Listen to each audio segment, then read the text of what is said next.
Welcome to Demonos Pod, episode 7 with Tino and Matt. What's going on, Matt? Going well, going good. Right on, man. Matt's telling We us. have a night version. I'm a night person, and you're usually more of a morning person. So I am a bit of a morning person. This is our second try at an evening podcast. Let's see how we do with this one. The first one will it's, not ever get published. It's been since deleted from the computers. but I'm impressed. You woke up at 5 to pick this morning. I did. Well, I was up at 4, so we're doing a dispersal draft in our, like I said last pod, in our new Dynasty league. And I was up at 5 because I was up with the dog early at, like, I don't know, 4:30. Um yeah, it's a little bit late. It's now almost 10 o'clock here Pacific Coast time. This pod, we are covering the our top 10 first base Dynasty prospects. First base is not pretty, not a beautiful position to record. So we thought it'd be fun to do it at night where we could have a little something to drink to motivate us and keep us going with these first basemen. How do you feel about your team so far in our Dynasty dispersal draft? I feel good. It's gonna have a bad year this year. It's awful young. I'm trying to get the filler players to still be kind of post height type of players. Maybe they'll break out, but they'll fill in for now. Right. But most of my foundation are 19 through 22 year olds that Right. are coming up in the future. So This I is feel good about it. That's the purpose of Dynasty, right? I just don't want to win one year. I want to have contend year after year. right. It's interesting because I think you and I are the only two that are really going really young. My assumption there was that most people or most teams would go as young as possible, Mm. trying to build a quote unquote dynasty. And what we found is most of the other teams are much more focused on veterans and building a team to win now. I mentioned to you pre-pod that it's interesting to me because prospects tend to carry the most value in a full dynasty league, right? Where it's impossible to pry away the 70th best prospect in the game, and you have to offer two very good veterans to get them. Yet in this draft, we see a lot of the veterans being prioritized. So yeah, you and I both are skewing incredibly young, and I think building teams that will be competitive for a long, long time. Do you have a favorite player or pick so far in this league? Favorite player or pick? Probably um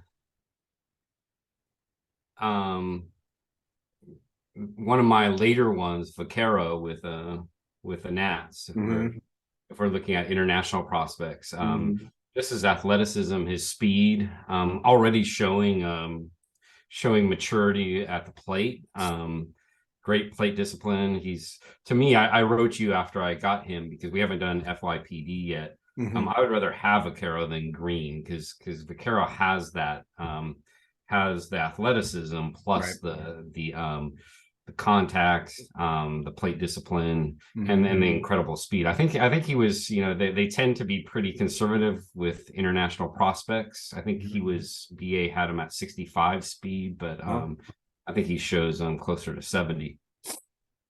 He obviously, he's someone that I actually drafted last year in our hybrid keeper league, and I've kept an eye on him. I like him a ton too. He hasn't hit for any power yet, but I think that's going to come given his frame. But yeah, he's definitely Christian Vaquero is probably not going to be in the majors for another 3 or 4 years, but a player that I think is absolutely incredible. I've kind of treated this league as an opportunity to roster some of the younger players that I really like, but I don't have in my home league or in our home league. That's been really fun. I have Ellie, I have Christian Hernandez, who I'm still very, very high on. I have Tyler Soderstrom, who I got really late. I was pretty surprised to see him on the draft board when I got him. James Wood. Let's see. I do have Gunnar, O'Neill Cruz. So it's kind of a who's who of the top prospects in some ways, our two teams. Rutschman is one who I've already stumped for in as the number one catcher in both redraft and Dynasty, and I was able to get him as well, and I'm just excited to have him. I so believe in his overall skill set.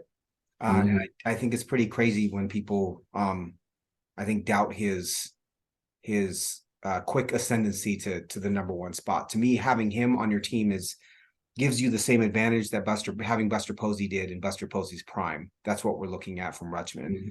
The only other thing I'll share it's interesting on I think it was Pipeline or Baseball America where they polled the front offices, and they said, "What is who is the best prospect you've seen?"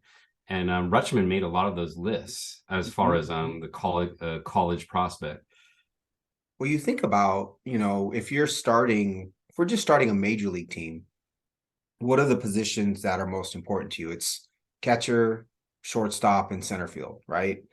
And those it's straight up the middle. Those are the positions that call the shots. Those are the positions that are in control of what goes on with the rest of the team. And if you can have a catcher who is elite defensively, a leader in the clubhouse, and has 300, 400, 500 potential, like that's like your dream player in a lot of ways. He's also a switch hitter, which is crazy, right? There's no platoon split with him really. So I don't know. I was really excited to get him. I'm excited to be able to root for him in that way. I didn't know if I'd be able to.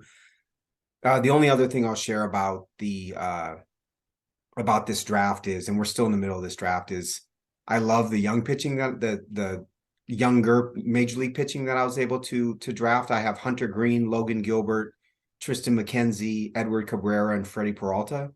And I don't know if their peaks will match up completely with my offense, because my offense is slightly younger, but to get that kind of young core as the core of my pitching staff was also very exciting for me. This is just going to be a really, really fun league. I don't see either of us winning the championship next year necessarily, but I think in 2 or 3 years, it'll be you and I competing.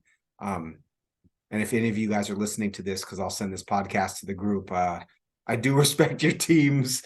I do respect how you drafted.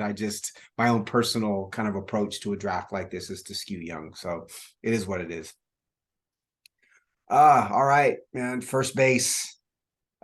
We put it off long enough. We kind of chatted offline before starting the pod for a little longer than normal. Our pre-framing this has lasted a little longer than normal. I think it's a testament to what there is at the first base position in the minor leagues that we put it off as long as we did, but I guess it's time to get started. Who is first of all, let's talk about the state of the first base position in the minor leagues. How do you feel about it, especially compared to other positions? Yeah, so I did the same thing with catchers that I did with catchers, where I'm looking for filters. But you're basically filtering out shit here, right? I don't want to call it MLB prospect shit, but you're filtering out comparatively players that just don't have the elite potential as other players, right? And part of it's the position too, because first basemen typically aren't the elite prospect, and when they are, that's a gamble. So Andrew Vaughn, right? Andrew Vaughn was a 3 pick, right? Everybody got psyched about him, but he's not that elite yet, and some are questioning if he will be, if his power is going to come. I'm one for sure. So just even looking at your list of first basemen, right? So you have Vlad as one, but Vlad came up as a third baseman. So I think one of the rules with prospect first baseman is that's not how they may start. So part of the trick, I think, is finding the players that potentially will move to first base, right? Sure.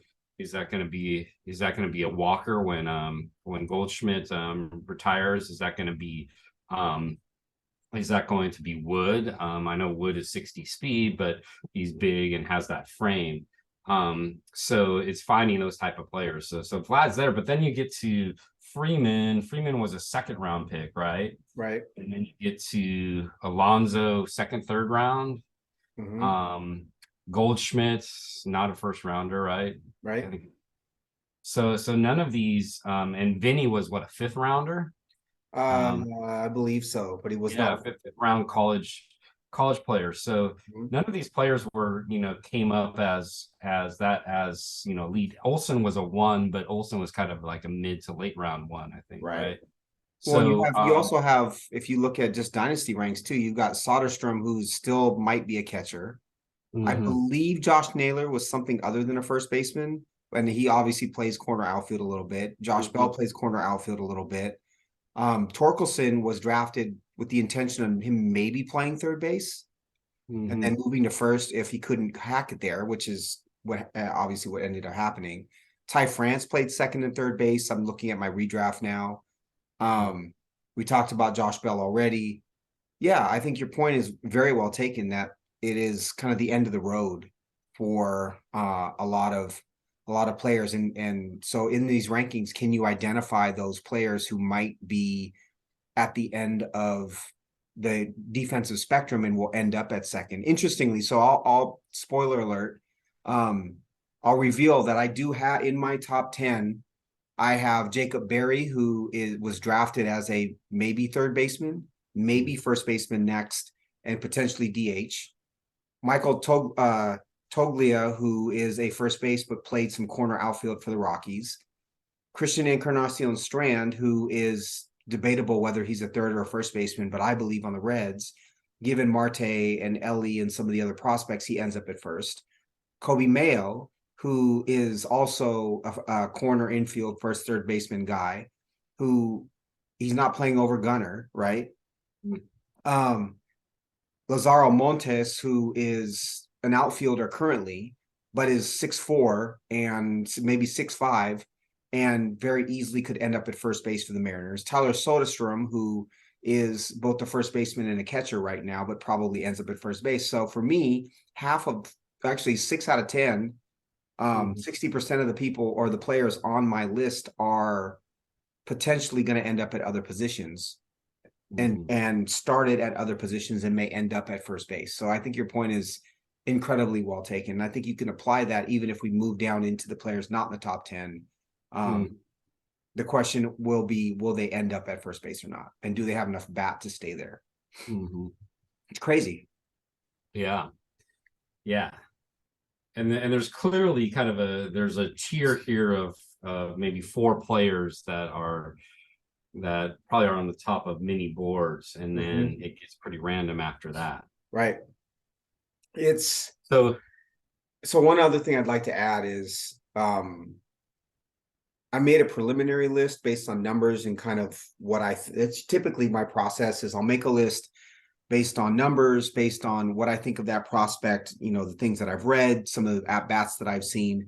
And then I dig into a lot more film of that player. What does their swing look like, right? How do they move? Do they look athletic? That's more of I start with the numbers and move to some of the more visual scouting.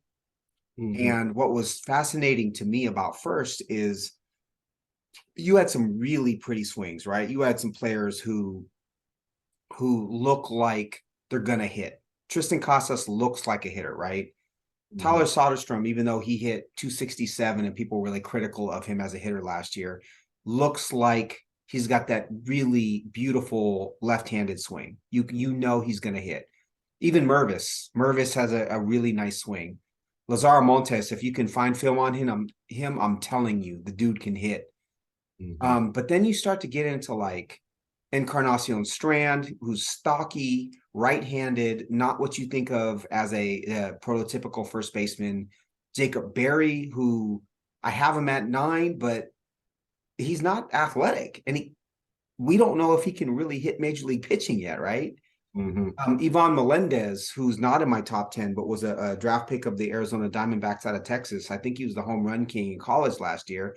Ugly swing, short, ugly right-handed swing, but he's so strong that it doesn't matter. Don Kenzie Noel, ugly stance, ugly swing, right? You've got these guys who look like they would have it would be a swing you would accept at second base, at shortstop, in center field. But as I looked at film, I just downgraded these guys in part because if their numbers weren't great and they had some, production in the past, but their swing didn't look like a major league swing, I'm not putting Jacob Berry anything above 9. I'm just not. mhm, I don't care if he was the number 6 pick, and I don't care if Florida thinks he's good. He did not look very athletic and he did not look like he had a very nice swing to me. So interesting about first, because maybe it's my stereotype of what I expect out of a big, great hitting first baseman is either a smooth left-handed swing or a right-handed slugger. Mm-hmm. But I did downgrade some of the players because of that, for sure. Mm-hmm. So do we both have Casas at one? I confess I do not. What? Are you serious? even though I have him in two leagues. No way. Who's your number one? Um, I traded this player. This was part of a Vinny trade. So we were just talking in the Dynasty League about your high rank of Vinny. And people were saying, well, he's being overpaid for now. But I paid a lot for him, and Manzardo was one of those. So I have Kyle Manzardo as my one, and Casas as my two. All right.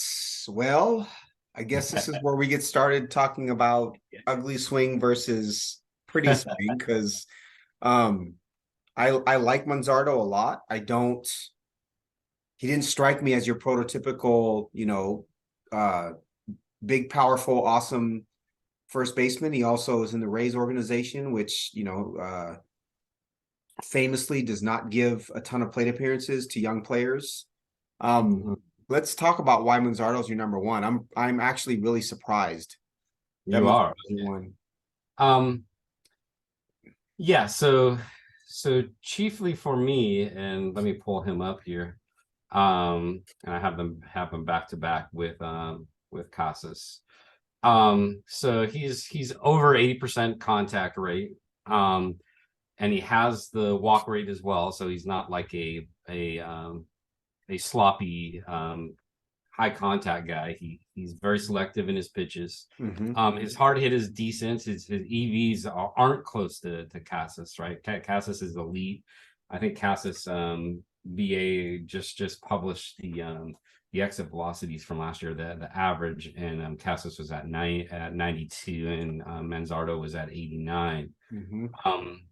But I see Manzardo as a 300 hitter, 25 home run bat in the middle of as a prototypical 3-hitter, not a cleanup power hitter in that lineup. And I also push back on the Tampa Bay thing. I think I don't want to base too much on an organization that is known for being a team context, or an organization that is known for being ahead of the time, which means it's going to be volatile. Like, you can't depend on them doing the platoon thing, because it may change 2 years later to something quite the opposite based upon what things show.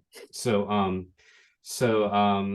I see the kids that are coming up there, the Manzardos, the Meads, and the Montgomerys, as players that they've identified based on what they were scouting in other teams, like the Diaz's, the Yandis and so forth. Now they're identifying them in college and international players, or they even did it with their international prospects themselves. Right. So it's not a self-fulfilling prophecy because you have Curtis Mead, or what's that? It's not a self-fulfilling prophecy because you have Curtis Mead.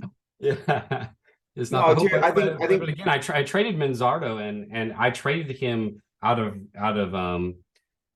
because he was a chip. I don't think I necessarily was selling high there. I still believe in him. And I still believe they're going to play these young guys coming up a lot.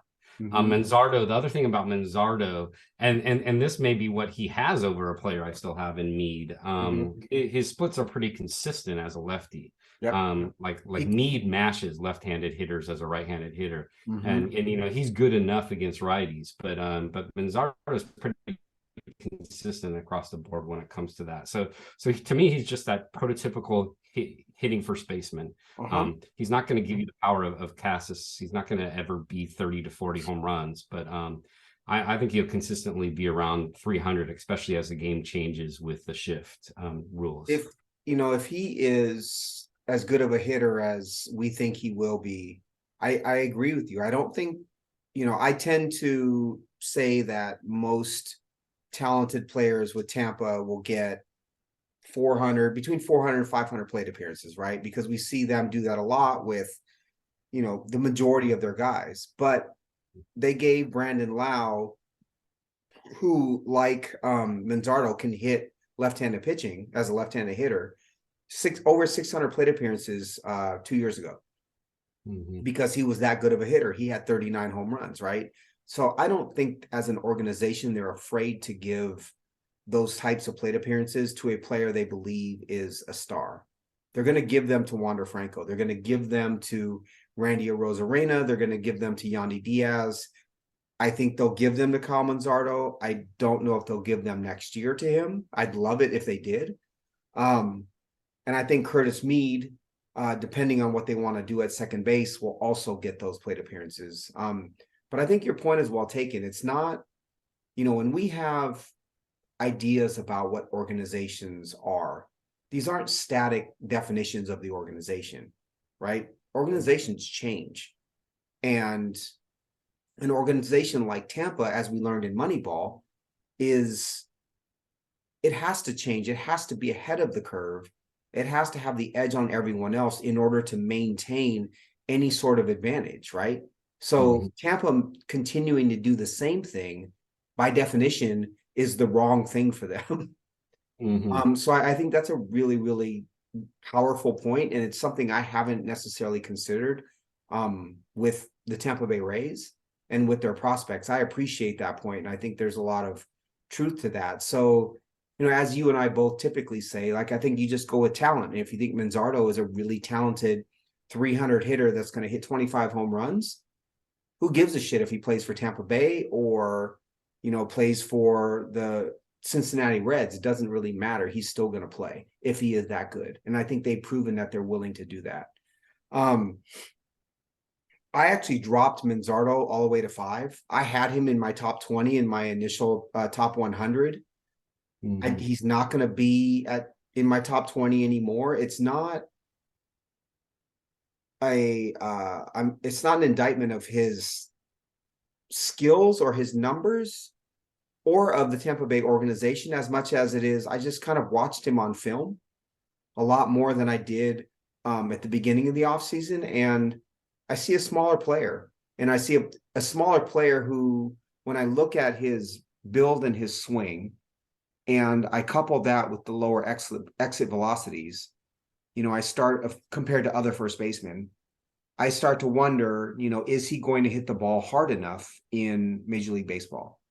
Or is he going to be more of a middling sort of first baseman who is, instead of 325 home runs, if he's 275 and 14 home runs, right, where does that leave us? He's just another guy who's going to get, 400 at bats. He's Hee-Seop Choi, right?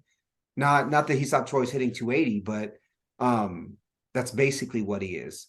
The Rays are betting that's not who he is, but when you look at him, he's 6'1", and his swing is very short, right? I don't see the explosion and the quick twitch out of him that I would want out of a player who I think is incredibly elite. And so in my mind, I had to downgrade him slightly. I love his statistics. I love the metrics he's put up. I do think he's a very skilled player. I just don't know if he has that elite ceiling that I thought he had prior to really digging into the kind of player that he is. Still love him, still would roster him, still think he's a starting first baseman on a very good fantasy team for sure. Yeah, I would put him as the highest floor of any first baseman here. You think his floor? So let me ask you this: you think his floor is higher than Casas? I think Casas is still a solid floor player. But yeah, I think his floor is higher than Casas's. The thing, so we'll talk about Casas for a minute and then take a quick break. Casas he is my number one, and I think that his floor is higher simply because, like, I don't love using organization as the end all. But he's going to get 600 at-bats this year, and he's probably going to get 600 at-bats next year. Mm-hmm. just to make sure. So even if he fails and falls on his face in 23, Mm-hmm. the Red Sox are so invested in him without a whole lot. Well, they have Cavadas behind him, but they're invested in Casas. They want to see Oh him yeah. be a Mm-hmm. great player. And so he And has there's rumors of a contract extension right now. right. He has 2 years of if healthy, 1,200 plate appearances to Mm-hmm. prove whether he's good or not, right? And even if he's not great, he's still going to accumulate stats at first base for that team. So I put him there in part because I think that, again, organization, I try to stay away from applying value to organization, but they're on polar opposite ends of the spectrum Mm-hmm. when you think about the at bats that they're going to accumulate in the next 2 years. Mm-hmm. We'll get into Casas in more of a deep dive after we take a break. All right. Go get some more bourbon. All right, man. All right. We're, So we're I'm not banking on Casas. I have these two as the highest tier of first baseman. So and again I own more Casas in my dynasty leagues than Manzardo. mhm. But I just like that balance. I'm trying to stay consistent with the metrics that I'm using with all these prospects. Mm-hmm. Well, Casas is, I spoke earlier, obviously, about opportunity, and I think that opportunity is very much there. Um, he's kind of a scout's dream in terms of, he's got the willingness to take a walk. He's got the frame to hit literally anything for power. 6'4", Mm. 252 is what he's listed at. He lost 20 pounds going into spring training It too. looks like all muscle to me. Like he's a strong, strong, strong dude. The power hasn't quite been there yet. In 19, he hit 20 home runs. In 21, he hit 14, and last year he hit 12.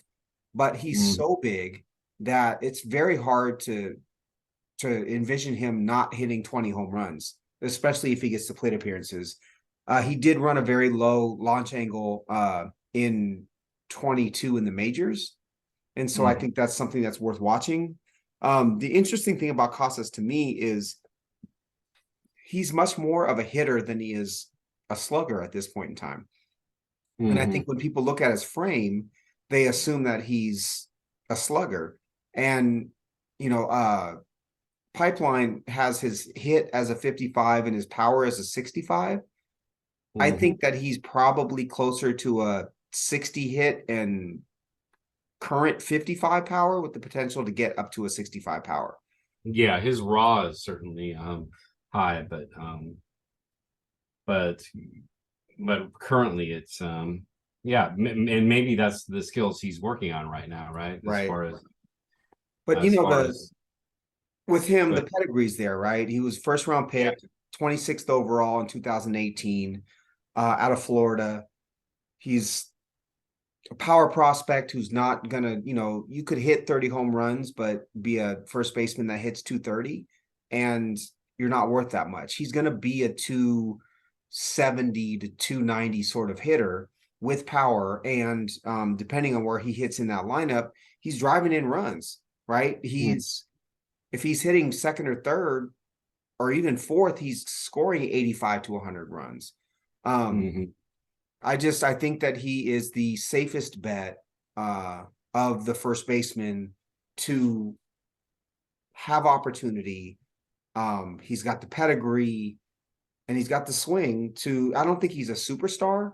Um, let me pull up where I had him. I don't remember off the top of my head where I had him in my dynasty ranks in baseball. So I have Casas at 8. I have him behind Torkelson. I have Pasquantino at 3. I have Torkelson at 7. I'm right behind Torkelson and above Hoskins, Nathaniel Lowe, and Abreu. So I don't think he's an elite first baseman, but I think he is a starting first baseman on a championship fantasy team. Mm-hmm. I went over this on the Baseball and Coffee Pod earlier today. Um, I'm starting to try to draw a line, kind of line of demarcation between players that I believe are starters at their position on a championship fantasy team versus players who are, I'm going to continuously try to upgrade. And I don't believe our starters on a fantasy team or a fantasy championship team.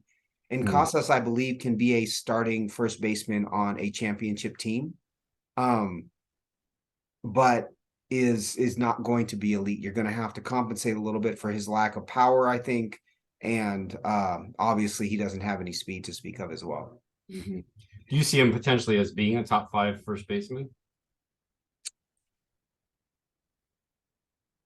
No, I don't. I'd like to say yes, but I don't. I think that like I said, I have Torkelson over him. I believe in Torkelson's swing more. I believe in his pedigree more.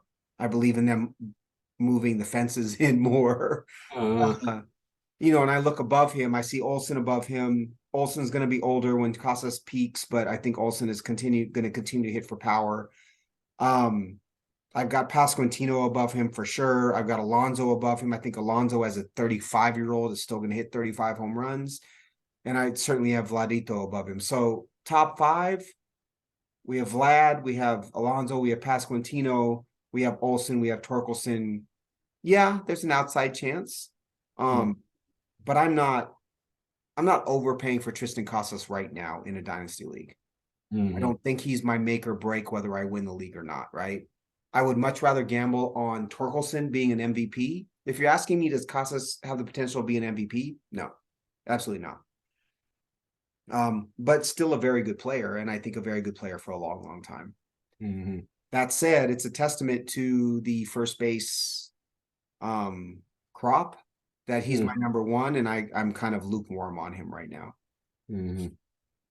So Casas was and a couple things to add here too is the hard hit with Casas that sets him apart from all the first basemen here and Manzardo, and that could be promised to not only the high average but the developing power, right? And so out of all the top 100 prospects, he's the highest next to Emmanuel Rodriguez is hard hit.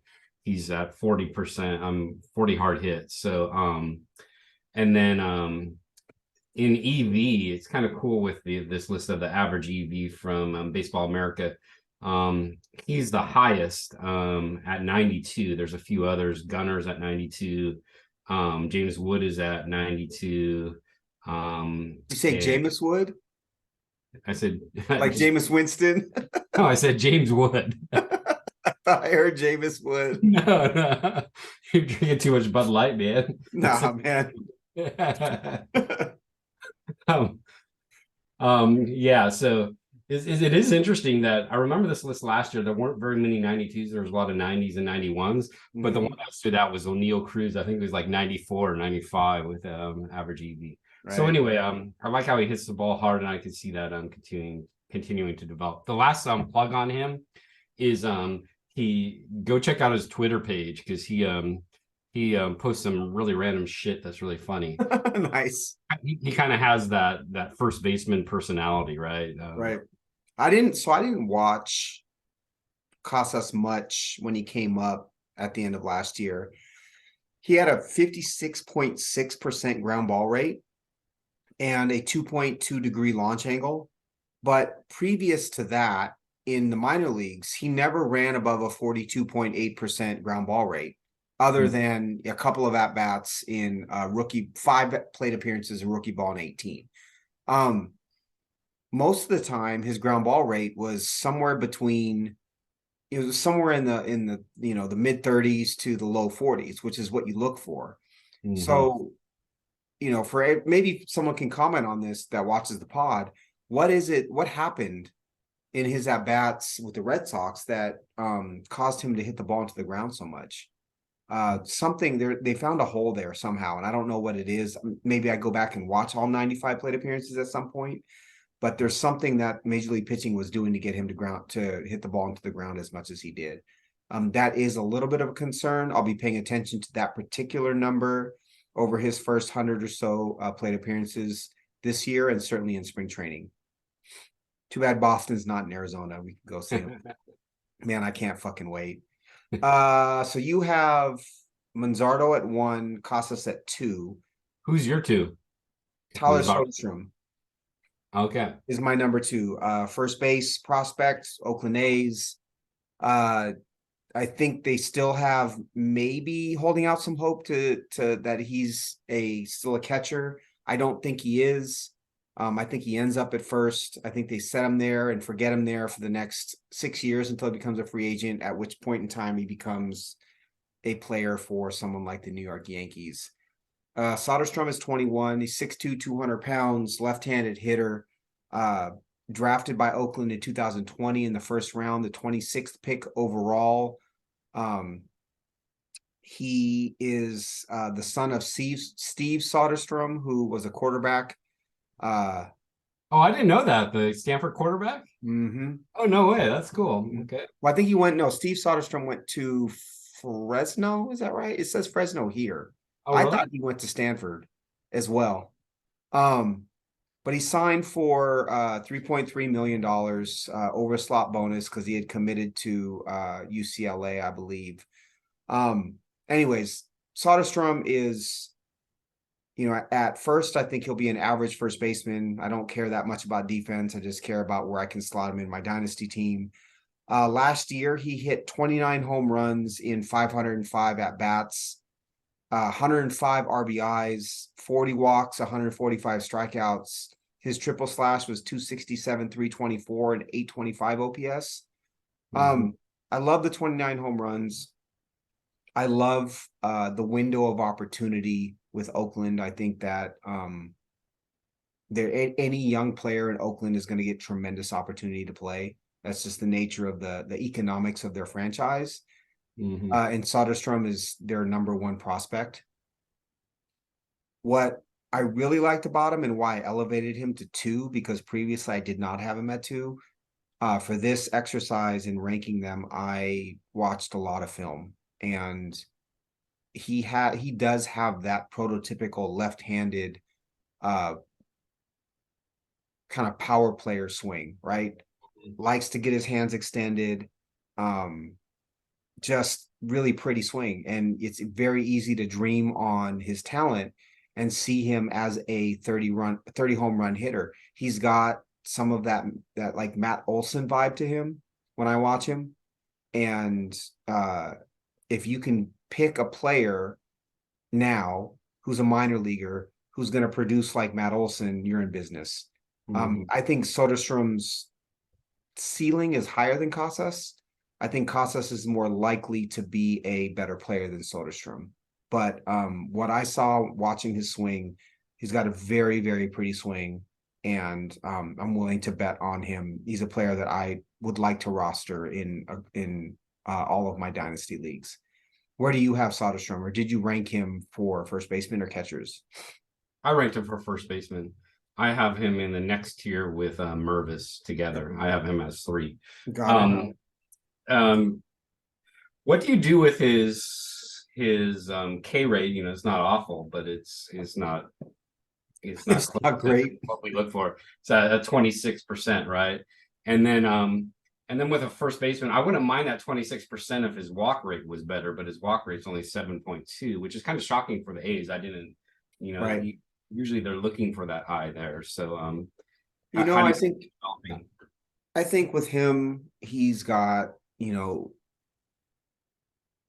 okay, so this is where for me, pedigree is important. He's a first round pick. His father's an athlete. He signed for an overslot bonus. He was going to UCLA. He's got a pretty swing. Like all those sorts of like stupid intangible things are in line with what you want. He, despite what MLB.com says, I think his father went to Stanford, right? A smart family. Whether it's Stanford or Fresno State. I think where we got mixed up, there's a Steve Stenstrom that Oh, that's it. You're right. Yeah. You're right. That's funny. Very close. But he, to me, he's the kind of player that I think can make adjustments. He's in an organization that's going to teach him how to take a walk. And I trust that he's going to be able to develop that skill set. He may not ever be a 12% walk, first baseman, but if he can hit for that kind of power and have that pretty of a swing, for me, I'm willing to bet on his improvement. So getting back to what we talked about earlier, I don't remember if it was offline or online, but when I see a swing that looks easy and repeatable and without a ton of holes, it's something that I can see kind of developing into more, right? But if you got a max effort swing from a 6-foot first baseman is 210 pounds or 205 pounds, like a Christian Encarnacion Strand or a Jacob Berry, you can't really project them much further, right? They're not going to get bigger. They're not going to get stronger. They're not going to swing faster. They are what they are. Soderstrom is not that. I think there's a lot more development for him. So his walk rate is not great currently, but I think that'll come. I think that, he was young for double and triple A this year as a 20-year-old. And that walk rate is something that can be learned as he goes. But I love him as a prospect. I love this exercise of ranking these guys because it forces us to dig deep, deep, deep into these players. And he's one who went from probably being ranked 6th on this list to number 2 because of that exercise. So Soderstrom's my 2. Who's your 3? And just one last note on him. He really had a shitty April. So his splits really show, from May all the way to September, better than how he's represented overall, because he went 10 for 63 in April, 23 strikeouts, just a 159 average, 549 OPS, just a slow start, and then he got rolling, blew up. Yeah, so I have him as 3, and I have him in the same tier, and I talked about that there's kind of 4 that are in decent tier, and then it's kind of like a treasure hunt after that. So I have him with Matt Mervis. Sure. And this is my 4. Let's dig into Mervis a little bit. I'm not using the flavor of the month term. We talked about that. But Mervis is someone who I'd say a month or 2 ago was really flying up ADP draft boards, or ADP. His ADP was increasing, his flying up draft boards. Has since kind of tailed off because of the signing of Trey Mancini in Chicago. And Hosmer. Which is so dumb. Both of them so dumb. I'm not a Mancini hater. I think the Mancini's been fetishized isn't the right word, but there's something about Mancini because of his health battles and things where people, I think, overvalue him as a player. He's still a good player, but he shouldn't get in the way of Matt Mervis playing first base and getting 450 to 500 plate appearances. Mervis is 24. He was he wasn't drafted in 2020. He was kind of a COVID casualty. People made a big deal out of that because the 5-round draft in 2020 was obviously short because of COVID. He signed for the maximum $20,000 with the Chicago Cubs and has since become just a really, really, really good hitter. Left-handed, 6'4", 225. As I said, he's 24 years old already. Last year, he hit 309, 379, 984 in high A, double A, and triple A. He had 36 home runs and 119 RBIs. He goes over 40 if you count AFL. And I think people are just trying to figure out, like, were those numbers for real, or just is he another quad A left-handed hitting quad A first baseman who we're getting too excited about? I did watch a lot of film on him as well. I'm a believer. I don't know that he's a 30 home run hitter. I think he could hit 25 at his peak. And I think he's got a good enough hit tool that he's not going to hurt you with that. Is he going to put you over the top in your fantasy league? No. But is he able to hold down first base or a util position? Yes, I think so. And I think that the Cubs are silly to not, like I said, to not give him a ton of at-bats to see what it is that they have. I like his swing. I like his strength. I like his swing. I think he's got a good eye at the plate.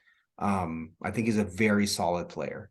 And if first base was better in the minor leagues, he'd be more of a 6 to 10 sort of ranked first baseman. But because of the level of competition that he's facing at first base, he is my number 3. All right, now. And the other thing about so there's the team context thing that we've talked about, but there's also the team context when it comes to, that's very important, I think, for minor league players. And you mentioned this with the A's. How well do these organizations train their players? And the Cubs really have done a great job recently. And even with a PCA coming over, right? It's your boy. Even with PCA coming over, I didn't draft him in Dynasty. Great defense, right? But also a great hitter, right? We're laughing because BA I think had him as an 80 defense, which is incredible. But they developed him as a hitter and as a disciplined hitter. So and we see that with the players that are pushing through there in Chicago. So yeah, I'm high on him, and I sure hope he gets playing time. You said he's your number 4? Yeah, he's my 4. Okay. And I have Tyler as 3. Got it.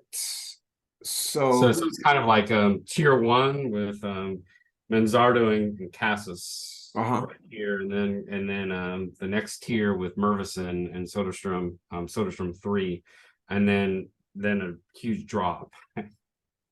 A big one for sure. Yeah. All right. So at 4, before we get to your 5, at 4 for me is a player that I know you love, but you did not rank as a first baseman currently. My number 4 is Lazaro Montes, who is a left-handed hitting, currently kind of a corner outfielder in the Mariners organization. He's 18. But I believe he'll end up at first base eventually. That's my guess. He's 6'5", 210 right now as an 18-year-old.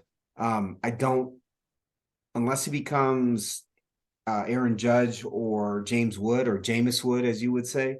I don't think perceived, I say. Yeah, I don't think Montes is staying at in the outfield.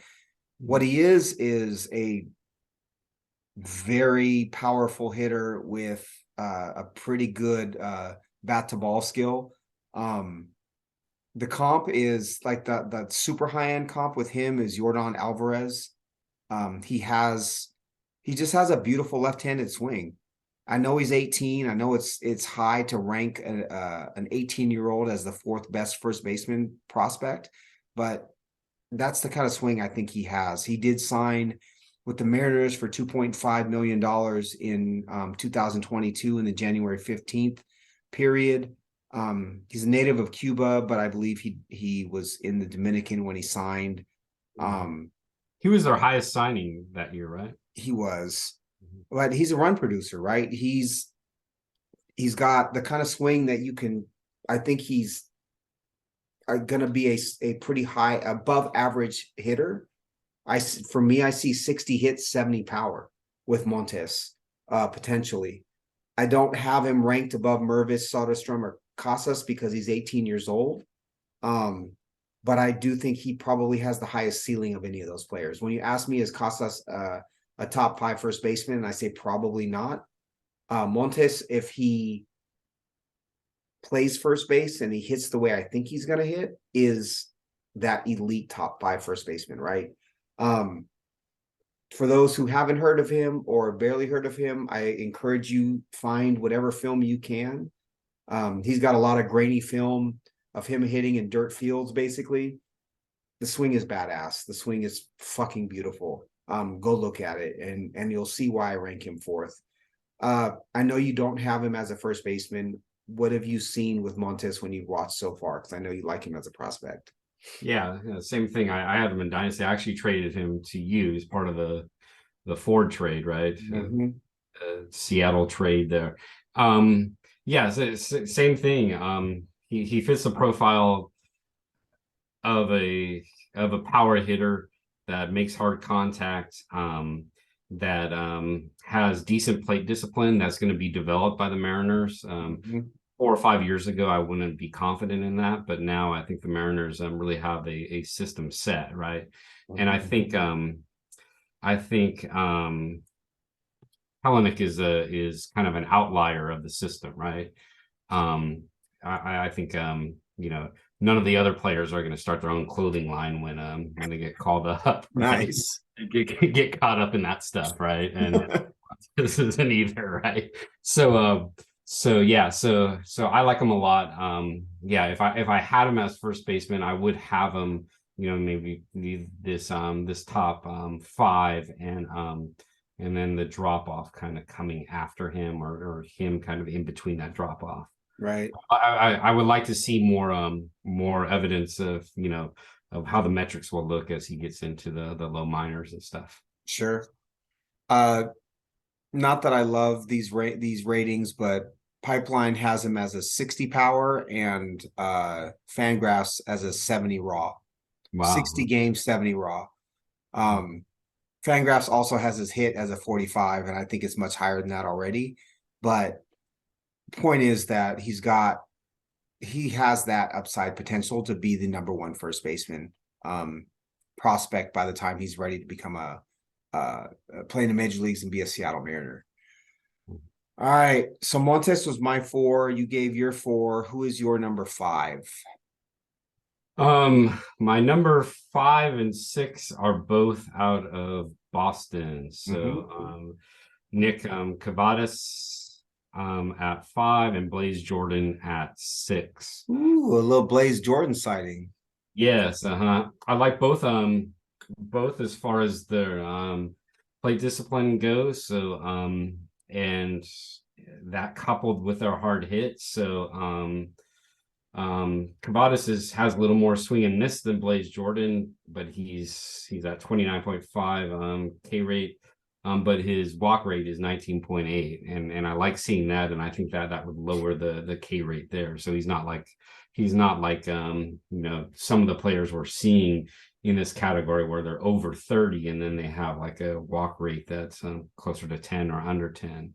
So I see something developing there. His slug was 545 where I would want to see it. His OPS last year was over 1,000. So yeah, I like him a lot. I want to see what he's going to do as he gets into the higher minors. And see how he develops there. Did I call him Nick? It's Nico, right? Nico Greek guy, right? And then they call I'm calling him the Greek Sam Horn. Yeah. From this point forward. And then Blaze Jordan. The other thing with Nico, very high hard hit, 39.6. And then Blaze Jordan, also nice hard hit for 33.3. Doesn't have the slug as same slug as Nico. He's is that power going to develop? He's only 19. He's at about 450 slug. But I do like what I see with his contact, only 18% K rate at that age in high A, and then a close to 10% walk rate. So yeah, I want to see how both these develop within Boston. And I like what Boston's doing. They their GM was getting a lot of heat as far as not re-signing yeah, and we were saying, well, they have Meyer and they're waiting for these players to come up, and Devers is the one that they're going to re-sign, which they ultimately did. But they have these, they have Casas, and then they have this minor league system that's really starting to develop some promising hitters and pitchers. Right. So I don't have Blaze Jordan ranked. I do have Cavadas at 10. He's a little older at 24, and I think that's part of why I have him as low as 10. But I joke about him being the Greek Sam Horn, but you know what? Sam Horn was a very good first baseman and DH for a couple of years there. Similar profile, lots of power, very good at taking a walk. Cavadas in some ways reminded me of Austin Wells. as a hitter. He's that kind of shorter, stocky, left-handed hitter that, even if he doesn't have a great hit tool, you were afraid he's going to hit the ball 500 feet, right? There's some fear in facing him.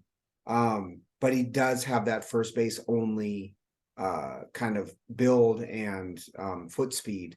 And so it's a little bit of a downgrade just in that he's not super athletic, but I do think he's worth keeping an eye on. I don't have Blaze Jordan ranked. He's super athletic, strong. He's somebody to keep an eye on, but if I'm going to have a player of that ilk at 18, 19 years old, it's going to be Montes for me and not Jordan. So I have Manzardo at 5. We've covered Manzardo a ton already. I have Kobe Mayo at 6. Did you have Mayo as a third baseman or a first baseman? What's that? Did you have Kobe Mayo as a third or a first baseman? I have him as third, possibly maybe a corner, but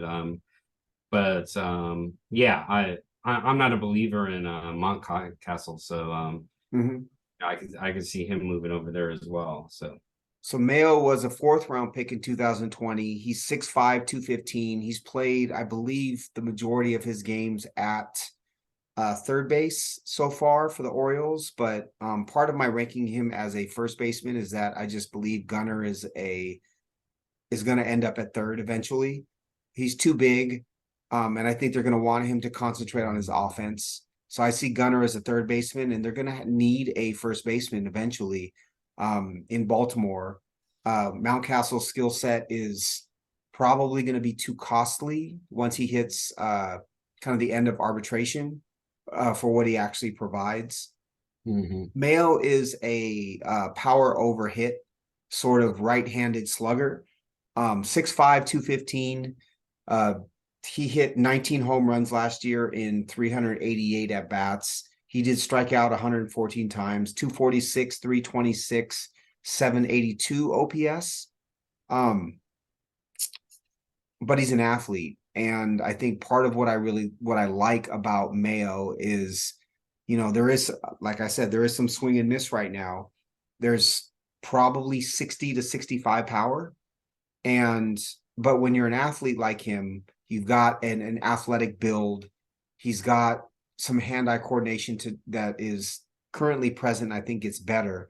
I'm willing to trust that. Similar to Soderstrom, the argument that I made with him, it's something that I'm willing to kind of invest in and see what happens, because I think there's talent that is not yet tapped, and he just needs a couple more years to kind of find it. I don't know that, I have my ETA with Mayo at 2024. And it might be the end of 2024 before he comes up because of the swing and miss. But there is 35 home run potential in his bat and a need for a right-handed slugger in that lineup eventually in Baltimore. So he's my number 6. Anything to add with Mayo? Not really. It's going to be interesting how all those players line up there. Is there another? Specifically Westberg. And Orby, I think, are the two big ones. Yeah, where are they going to end up? I think you have Henderson and Holiday on the left side. See what happens there on the right-hand side. Who's your number 6? Oh, my 5 and 6 were Jordan and. That's right, Jordan. Jordan Cavadas. Who's 7 then for you? My 7 is a Seattle product. Robert Perez. Cool. Yeah, so spent last year in A and high A. A consistent hitter. He has that consistency. He's not going to be that top 5, top 10 first baseman, but he has the potential to be that consistent producer. So he's 288 last year, 398 on base percentage. I like that. 12.5 walk rate. Just around a 900 OPS. So his slug wasn't anything to be embarrassed about. It's 523. So again, he's another player in the Seattle system that is going to be taught A, how to hit the ball hard, but B, be selective and have that eye and not chase. So I could see him being a solid player in the future for Seattle. I guess his ETA probably would be 24, 25. Mm-hmm. So if he came up in 24, he'd be a 24-year-old rookie in all likelihood. He is a bit of a power over hit again, but has the coordination and some of the pedigree to be I think to be not pedigree, excuse me, he's $75,000 signee, but a player that I've, as a Mariners fan, I've followed for a little bit now. I think he could surprise, right? I think his floor, if he makes the major leagues, is a short side platoon kind of power bat at first base and DH who could put up some good rate stats and that maybe not necessarily great counting stats because he won't have the at bats. But there is a kind of sneaky backdoor for Robert Perez to actually become a very productive kind of towards the 10, 11, 12, 13 rank of starting first baseman in a fantasy league, right? Mm-hmm. 25 home runs, 25 home runs in a 280 average is not outside of the realistic possibilities for him. And there's room for pull side power, right? So Mervis tapped into his power. Mervis was 53% pull, and Perez is about 43, right? So he could tap into that power more, along with that decent plate discipline. That's a fun one. I have him just outside of my top 10, but he's a fun player, and as a Mariners fan, I'm rooting for him to live up to that ranking. Let's take a quick break. We'll finish up with the bottom half or the bottom third of our top 10 and any other players that we'd like to talk about that are outside of that top 10. And hopefully we don't fall asleep first because it's first place. 36%. I love starting the recording in the middle of something like that. Okay, my number 8. This is a Pittsburgh product. It's who they got from the Quintana trade. Malcolm Nunez. Only awesome. 21, reached AAA. A nice slash there as far as you wonder at 21 how his power is going to develop, but 20% contact. 20% K rate, 14% walk rate, 262, 367. And then 466 slug. I would like to see the slug higher, but I like how Pittsburgh was able to get something decent from the Quintana performance last year, and he should be up. He should be up this year and be interesting to watch as far as how Pittsburgh develops it. I trust Carrington too. I think he's a great GM, and he's able to find these people even with the San Diego trade a couple of years ago. Everybody was talking up the other players, but he was the one that was saying Bednar is a great. He was the highlight for him of that trade, right? So he's able to find kind of these players that aren't highlights of a decent organization, and then pull them and develop them quite well. So I would invest in Nunez late in a dynasty league just to see how he could play out.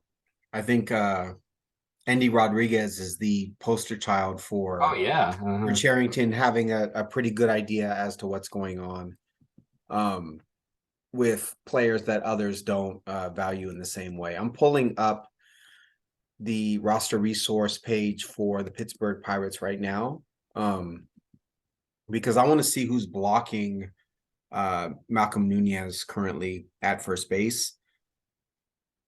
I agree with you. I think he's a very good hitter. I think he's in the same vein as Robert Perez, kind of similar, shorter first baseman, DH types that I think it's very easy to just envision them as short side platoon power players, but there may be more to their game than that.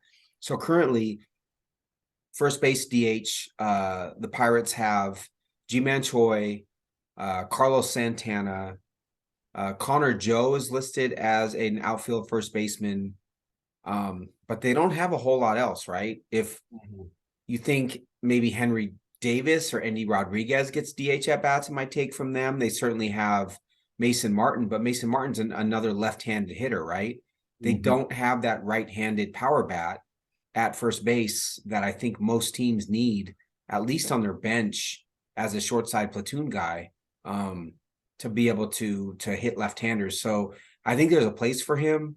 I'm looking at their corner outfielders as well, and I don't really see.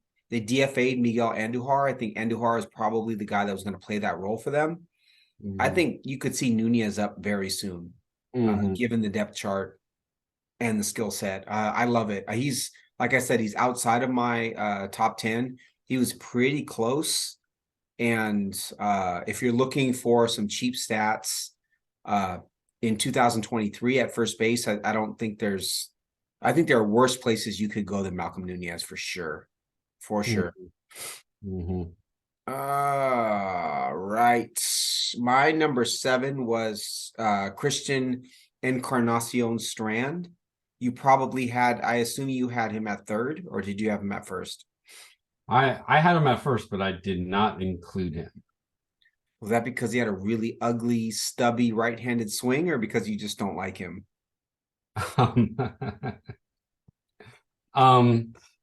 I like him for his power, and I like him for his park. I don't like him for his plate discipline. And I'm trying to pull him up here. But I believe he's over 30% K rate, which is a caution for me. Yes, 137 strikeouts and 484 at bats.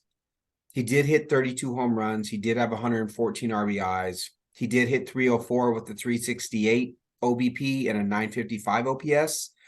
I think that, again, try to stay away from context, but part of my ranking him here is if I indeed see him as a first baseman, I don't think he's playing third over Noel V. Marte or Ellie De La Cruz.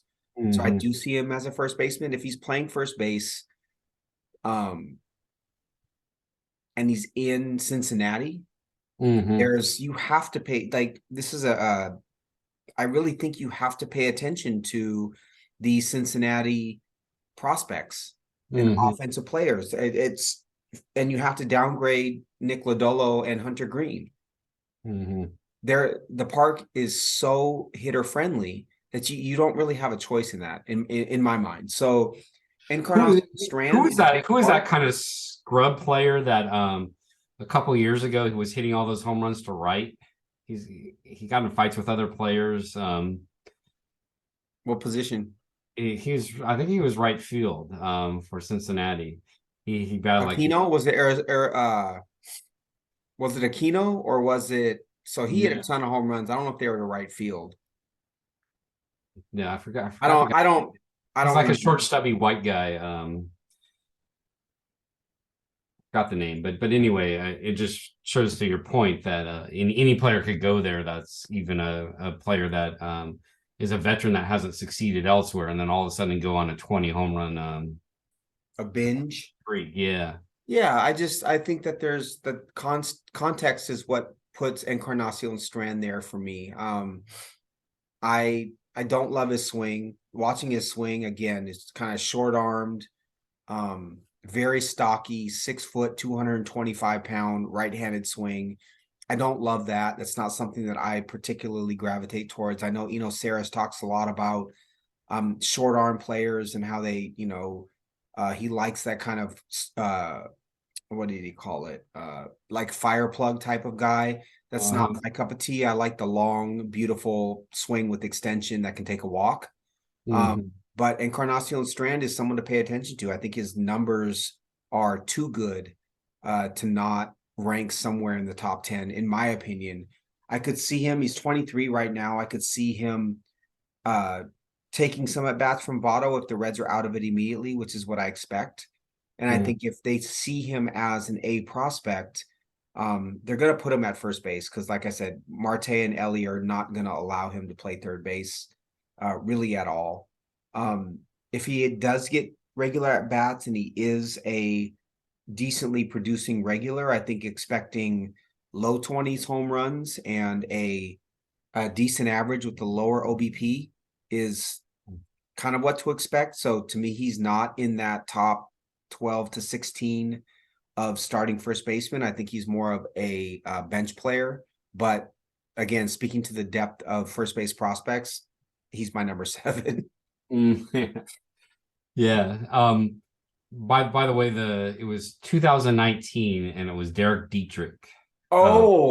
Yes. 19 You home know why I runs, remember him? 3 RBIs.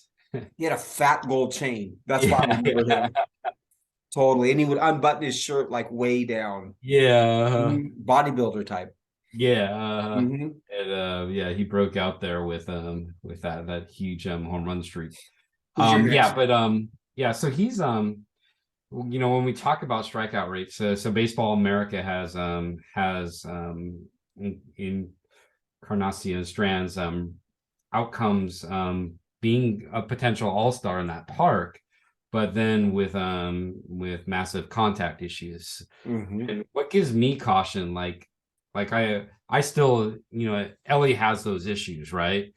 But and so does Green for the Mm-hmm. Nationals. But they're elite athletes, right? And Tatis, Tatis swing strike has never been Sure. good, right? So but he's an elite athlete, and so I get cautious and conservative when I see the strikeout rate with a player that doesn't necessarily have that pedigree and Mm-hmm. potential for being elite. Well, you see, he's run single digit walk rates and K rates that are anywhere from 23.3 to 28.3 in the minor leagues, right? That's not a recipe for success. And his body is clearly maxed out. And so it's just, yeah, it's not a player that I necessarily love, but I think team context, opportunity, and results from last year are enough to I think take a shot on him on your bench if you have the opportunity to do that. Mm-hmm. Who's next for you? Um, well, I think he was your 7, right? So Yes. I shared Mhm. my 8. So go ahead and share your 8. My 8 is Michael Toglia, the first round pick a couple years ago of the Colorado Rockies. He's now 24 years old. Um, Switch hitter, played some corner outfield coming up with the Rockies last year. The Rockies, man, what do we say? What are we doing with them? Like Zach Veen, uh, they picked Gabriel Hughes, a right-handed pitcher out of Gonzaga in the top, I don't know what, 10 or 11 last year. Betty Montgomery's a first round pick. I Mm-hmm. don't I don't know what to do with them. Their player development is so bad. And he's a first baseman coming out of UCLA, 6'5", 226, switch hitter, hits for power, some Mm-hmm. level of hand-eye coordination. Like you would think that player, he's picked 23rd overall. You would think that player, like you could develop him into something, especially in Colorado. And Mm-hmm. right now, he's a 3 true outcome first baseman who you're hoping that Colorado gives him a little bit of a boost, Mm-hmm. right? Mm-hmm. So And a his good athlete as well. he very good athlete. He's never hit above 249 Mm-hmm. in a year in the mind. So between 19, 21, and 22, he's never hit above 249. He's never had an OBP above 369. He's never had a slug over 510. Mm-hmm. Last year he was 249, 341, 851, which is good. But he was also, 23, 24 years old in the minor leagues, right? In double and triple A. Mm-hmm. Because of his pedigree, and what I will say is the reason why I included him in my top 10 is, again, I watched as much film as I could find on him. I like his swing. I think he's got a very pretty swing. And I really liked what I saw. And I like the, decent walk rate. He's got the pedigree of being a first round pick. I think when I say pedigree of first round pick, what I mean is I believe that teams will give their first round picks a longer leash and more opportunity to prove that they are worthy of that spot in the major leagues and worthy of at bats than they would to a player that wasn't a first round pick. There's a certain value or desire to prove that the pick was correct and to give that player opportunity. I think Michael Toglia is a great example of that, right? They're going to let him play first base. They're going to let him get at bats this year. There's some of that Tristan Casas in him in that I see Colorado giving him opportunity. Do I think he's going to capitalize on it this year? I think you could flip a coin. I think he could completely shit the bed and hit 190. I also think he could hit 240, 250 with 30 home runs this year. Because he is he's clearly has some talent in his bat and has the pedigree. Mm-hmm. Is he in your top 10? Yeah, he's at 9 for me. What did you see when you watched him? I just see an athlete. Mm-hmm. And it just goes to question mark again that what you see is not showing up in his metrics. Mm-hmm. And you wonder, how long is it going to take with Colorado to readjust their system, right? It's the owner, I think, is he's just milking it as far as the money goes, and are they going to have any reinvestment in the way they train their players? Because I don't think it's the way they draft. Nobody's going to argue with even Benny Montgomery, great athlete. Everybody was expecting great things there, and there still may be great things from him, but it's just not panning out. So yeah, didn't I'm just trying to look now. I'm not sure if it's Pipeline or Baseball America or Prospectus. Did they have him listed as the fastest first baseman out of the group too? Or what was that? I'm trying to figure out where I read this. When they had the tools piece, I think it was Pipeline had the tools piece of first baseman. I think they listed him as the fastest first baseman. Or is it? Maybe they did. Give me 1 second. I can find it. Well, what is that? Well, what does that mean to you if he is? Just that he's he's not the prototypical sloppy first baseman, right? Right. He's athletic, and he has the here we go, first base. Let's see if they were the ones what they said about him. I think he showed up. Yeah, run. He's 45, but that's good for a first baseman. You aren't going to find many burners at this position. But he has quick feet, make him a Gold Glove caliber defender. So yeah, he's not that type of prototypical sloppy, let's just put him there because he's a bad athlete, first baseman. What you're telling me is he's no Sam Horn. He's no Nico Cavadas. All right. So we've given your 8 as well. He was my 9.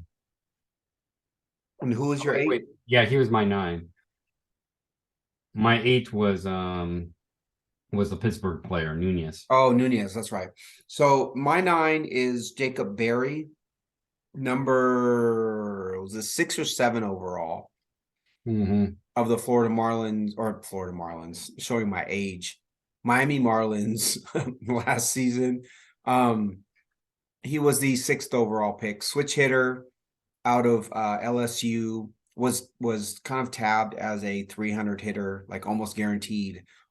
A little bit less power, 55 power, probably 20 home runs.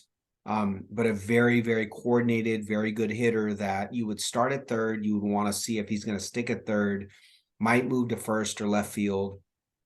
End of the road would be DH, but would continue to provide offense. And since he's been drafted, I think between his exit velocities and kind of what he looked like as an athlete, I'm not out on him, but in part because he was a the 6th overall pick. I just think Miami's going to give him opportunity, like I said with Toglia as well. But man, did you watch any film on Barry? Did you watch his swing? Um, no, I haven't seen any film, but I hear I was hearing on pods that it didn't look good at all, and yeah, so maybe you could go further on that. It's ugly.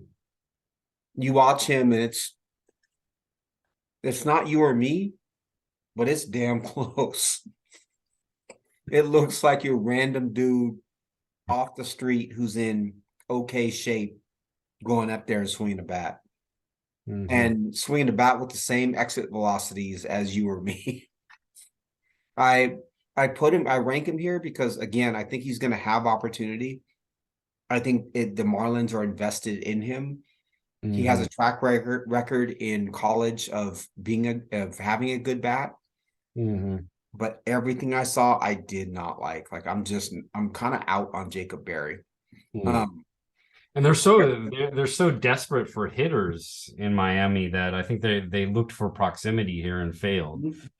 Instead of investing long term. They're kind of like on the video games where you get the scouts, and the scouts have, these ratings on the video game so you could evaluate players. And it's one of those teams that has a really high pitch, the high pitching scouts, and then you pay the penalty for the really shitty hitting scouts. I don't want I totally agree. and I'm just a nerd on the side. I don't want to call it anybody's job, but still they haven't their record is not very good, right? No, not with hitters, no. And his comp coming out before the draft was like a switch hitting Andrew Vaughn, right?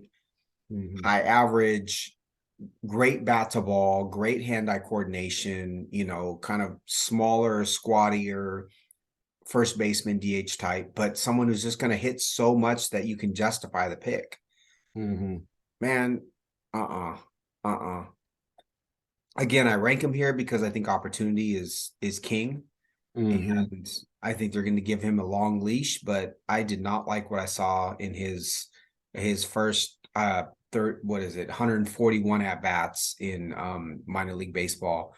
Yeah, so if you look at their draft pick, so it was Watson in 21, and he's having issues. He did, once he came back, he did do better. Joe Mack was their other first round pick catcher, and then the failure is Blade, right? In 2019, really struggling. So yeah, they really haven't hit very well. Connor Scott, 2018, right? So and I want to see them do well. I think their front office decisions are ones that I want to support, right? Kim Ng being the GM. I think they were also one of the pioneers of promoting another woman into a position of power. Like, I want to support that organization. I want to see those things happen. I'm not saying that this happened because of that, but I think that there is they got some room to grow in their hitting scouting, right? They clearly can develop pitching. We know that. Cabrera, Meyer, Perez, Eder, on and on, right? That's potentially a World Series rotation, right? Totally. And that's why they were going after Barry's proximity, because they know that they want to bring up players that are that's gonna back this phenomenal pitching staff, right? But okay, so let me ask you this: 21-year-old Barry or a 17-year-old Cam Collier? Like, who's gonna make the major leagues first, right? Yeah. Who's gonna be the player? It's gonna be fucking Collier. Like, what are you doing? You could have had even a Zach Neto, or a player I can't stand, Brooks Lee, like anybody but Barry in that situation. Just it makes me nuts. I don't get it. I think they overreacted. I could still see Watson coming around. I'm cheering for Watson. And I think he got a bad rap for, what he did was wrong, but still there's some issues as far as the way that's perceived in MLB. But But I think with Watson, they said, okay, we're getting a young guy with great hard hit, and he fell up to their position. And it was a progressive pick. It was an aggressive pick as far as the not where he was slotted at, but the sense of the type of player. So they went the opposite direction and going ultra Right. conservative I, with Barry this I year. think, yeah, I agree. So listen to the last, I guess it was episode 54 of Baseball and Coffee for my extended rant about this, but I spoke a lot about my feelings around the criticism of CJ Abrams on that pod, and how, when you kind of take a step back, you see a 21-year-old who was a top consensus top 5 prospect, who was promoted to the major leagues to play shortstop for the Padres in 22, at the beginning of 22, because of all the drama around Fernando Tatis Jr., right? He fell on his face. He was supposed to be great. He was 21. He didn't do well. He got sent down. It's hard for a prospect. We saw he probably never failed in his life, right? We saw that with Kelnick, same thing. Ends up getting traded to the Washington Nationals in the Juan Soto trade. Okay. He's a 21-year-old, right? Who's being traded from San Diego, California to Washington, D.C. as a savior in some ways, and is expected to take over the everyday shortstop job. Also, Washington is trying to change his approach to capitalize on his speed and are trying to get him to hit the ball into the ground. So you're changing someone's approach that they have been taught probably for years. It's a 21-year-old African-American kid in Major League Baseball, where there are not a lot of players that look like him, who is a top 5 prospect, who's expected to play probably the most important position in the field, right? No wonder he fucking failed. No wonder his walk rate was below 2%. I love CJ Abrams still as a prospect. I think you have to consider the human element of, for all of these players, right? It doesn't mean that you're going to rank them based on what they've been through or what you think about their ability to deal with adversity. But if you don't think about it a little bit, you're kind of missing the point, right? So someone, and I also think that I'll just say it, 80% of the evaluators are not equipped to actually understand some of this stuff. You look at soccer, I've talked about this on other pods. You look at soccer finally realized that when you invest in players who are from somewhere, a different continent, right, than where they're expected to play, you have to assign a counselor or an assistant who's going to help them adjust culturally to where it is that they're now living, right? Otherwise, you're not going to maximize your investment in that player on the field. Same thing in baseball. If you don't take into account a 21-year-old African-American in Major League Baseball with elite expectation going from San Diego, California to Washington, D.C., you're missing the boat. His talent is still there. He's still a 60 hit, I think 55 to 60 power, 80 speed, 70 defense shortstop with the potential to steal 50 bags and hit 20 home runs. That guy is still there. What does all this lead to? Khalil Watson, I think, is the same thing. I think he's misunderstood. And I'm guessing socially he's having a hard time adjusting, right? He's kind of hood. Everyone's talked about that, right? I forgot that his transgression on the field. He did something like charge the pitcher, and he pointed a gun symbol at the ump. Right. Okay. Right. So and to me, that's like, if it was a white guy, it would, that guy's just a punk, or right. If Harper did it. But it's also something that he grew up with, being that motion being kind of culturally accepted. And if we're not going to actually admit that to ourselves, we're doing him a disservice, right? The talent is still there. He also is, the big criticism on the field is he swings at everything. He's unwilling to take a pitch. He just is flailing at every single pitch that comes at him. So he's immediately labeled as an undisciplined hitter who doesn't know how to take a walk and doesn't know how to take a pitch. And he may be compensating, he may be frustrated, he may be any number of things, right? But to cast him aside because of him doing something that seems almost like a not an emotional reaction, but there's something more to it than him just being an undisciplined hitter.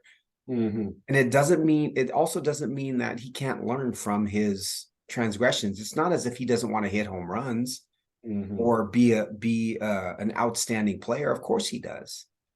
But he may need a couple more years to mature to get to that point in time, right? And the splits are showing that change at the end of the year. So. Right. I think he's reactive because he's uncomfortable. Is he available in our dynasty league, or is he still? I think he is. He is. Oh wow. I think he is. So I don't know. I really think that my point is that, there's a long way of saying that there's so much to what goes into a player being good. It's support, it's feeling like you belong, it's not being traded across the country, it's looking around and seeing players like you on the field, it's players speaking the same language, it's all sorts of things, right? And so to dismiss Khalil Watson or dismiss CJ Abrams, and I don't mean to speak specifically about two African American kids, but this is just an easy way to make these examples. Man, both of those guys are immensely talented, and both of those guys I'm willing to take a chance on to be good prospects. All right, off my soapbox. Oh, a cool story about Abrams. So when he came to Washington, he's learning more Spanish because he has a lot of Spanish teammates. I thought that was really cool. So he could communicate, be part of the team, right? And yeah, that's to me, that's already a person of color coming into a situation where there's other people of color with different language that he would take the time to do that. I think is awesome. Right, the willingness to be different, the desire to communicate, I think is a huge deal. Let's take a quick break. We'll come back with kind of the bottom of our list. Any players we want to mention real quickly? What's that? Our number 10s. Yeah. Any players we want to mention that didn't make the top 10, and we'll conclude the marathon that was the first base league prospects. Yeah. All right. Number 10. We're at number 10 finally. You're up. I feel like it. So number 10, let me pull up my list here.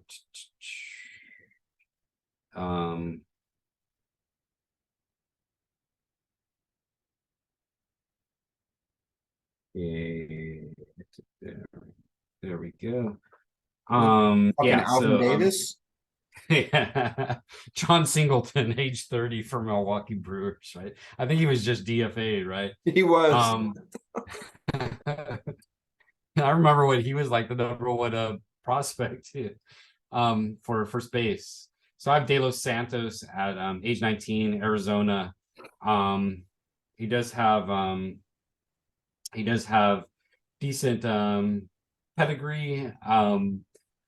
He does have issues with walk rate 6%, 26% K rate. He did hit 305, 347 on base percentage, right around 500 slug. I could see that developing. I do have a bias towards Arizona because again, it's a team that I'm rooting for that I think has grouped together some really fantastic prospects. And unlike Colorado, I think they'll do a decent job in developing them. And I would like to see him kind of in that group of Lawler, Carroll, and all those players coming up. Fat, Bot, I don't know how you say it, but I almost said I tried to get him in Dynasty, but somebody in the snake got him right before me. I'm coming back around. Yeah, he's phenomenal. I want to talk about him when we get to SPs because he has some outstanding metrics and numbers given the park there in AAA. But anyway, I like De Los Santos a lot. I probably would have put him higher if it wasn't for the walk and K, but that could be something that he develops. Mm-hmm. His walk rate is the only thing that really concerns me. I know that there's incredible power in his bat. Yeah. He certainly has the build to be the kind of similar to Robert Perez Jr. and Malcolm Nunez, that stocky, kind of hacky first base short side platoon guy who will do some damage. I see it. I totally see it. And I know he had a pretty good year last year. He My signed 10 as is a third baseman, right? currently, you said De Los Santos? Yeah. Mm-hmm. Yeah, currently third baseman, probably ends up at first. Um, so Nico Cavadas was my number 10. We talked about him a little bit earlier. I called him the Greek Sam Horn. I think he's a player worth watching. There's talent there to be not a three true outcome guy, because I think he's a better hitter than that, just kind of a zero speed sort of guy that ended up at first base because he can't defend anywhere else. Probably a DH, to be honest with you. Any players you want to of note that you want to mention outside of your top 10 that are you'll keep an eye on or you think have potential? Oh, gosh, I wish we were doing shortstop or outfield here. Right. Um, Not really. I struggle to get this list. Again, there's those players that I have an eye on that are more elite that may move to first eventually, like the Walkers or the Woods. But but yeah, or the Berries, but Berry doesn't have that elite promise that heads over there. There's interesting post hype prospects. I know we disagree on this one, but I am watching this closely because he just did get wrist surgery. Karloff, so supposedly he's not feeling any pain there anymore. He's had he has elite contact with elite EVs. His walk rate is the issue there. Beautiful left-handed swing though. So he's one to look. Yepes is another one to look at, but he may be corner outfield. Another high UV, decent contact hitter coming up in a good system, just no place, right? I was kind of hoping he would be shipped out in a trade this off season. So I have a list. Stop me if there's anyone of interest. Ivan Melendez, I mentioned earlier, draft pick of the Diamondbacks, big power, right-handed swing, not a very pretty right-handed swing, but I think he's either the Golden Spikes winner or the led the college in home runs last year.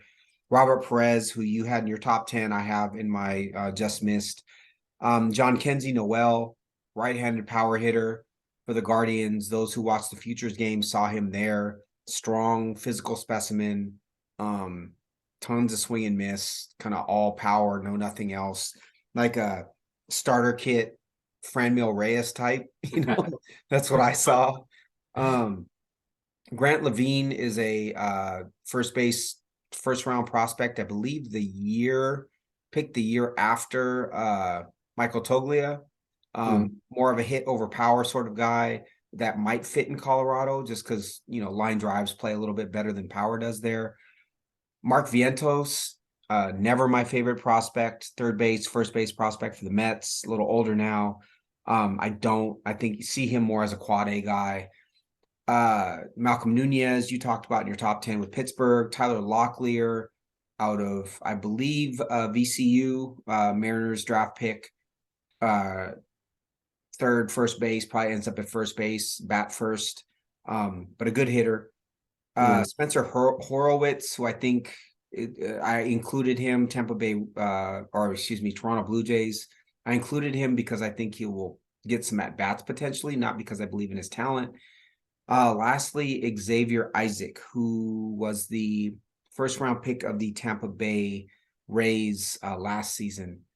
6'4", 255. If you watch him hit or play. Reminds me of Peter Griffin.